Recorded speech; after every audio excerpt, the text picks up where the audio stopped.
മകളെ, ജെറുസലേം വചന കൂടാരത്തിൽ നിന്നും 3 മിനിറ്റ് പ്രാർത്ഥനയ്ക്കായി ഇതാ നമ്മൾ ഒരുങ്ങിക്കഴിഞ്ഞു.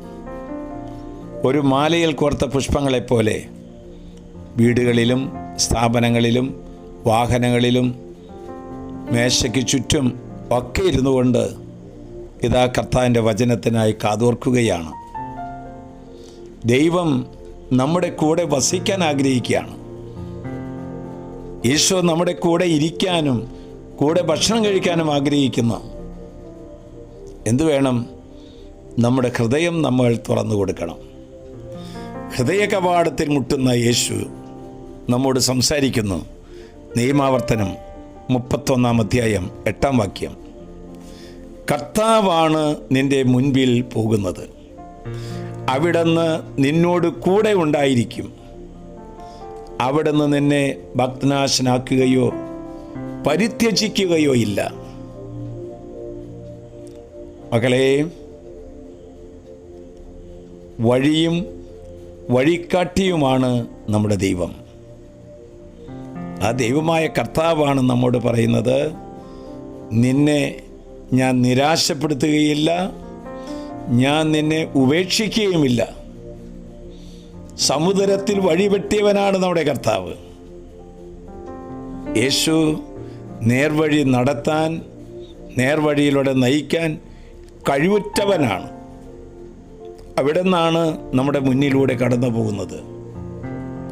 എവിടേക്കാണ് നമ്മൾ കൊണ്ടുപോകുന്നത്? ഉത്ഥാനത്തിൻ്റെ ആനന്ദത്തിലേക്കാണ് നമ്മെ ആനയിക്കുന്നത്. അതിന് പലവിധ സങ്കടങ്ങളിലൂടെ ചിലപ്പോൾ നയിക്കേണ്ടി വന്നേക്കും. വ്യാജമായ കുറ്റാരോപണങ്ങൾ നിരത്തിവെച്ചേക്കാം. ചെയ്യാത്ത കുറ്റങ്ങൾക്ക് ശിക്ഷ വാങ്ങിക്കേണ്ടി വന്നേക്കാം. സത്പേര് നശിപ്പിച്ച് കളഞ്ഞേക്കാം. കഴുത്ത് അറുത്ത് കൊന്നേക്കാം.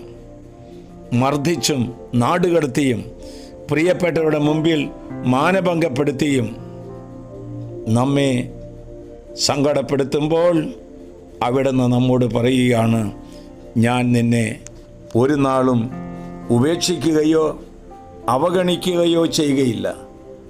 ദൈവമായ കർത്താവ് നമ്മുടെ മുൻപിലൂടെ കടന്നു പോകുന്നുണ്ട്. നമ്മുടെ ദൃഷ്ടി ദൈവത്തിൽ നിന്ന് എടുക്കരുത്.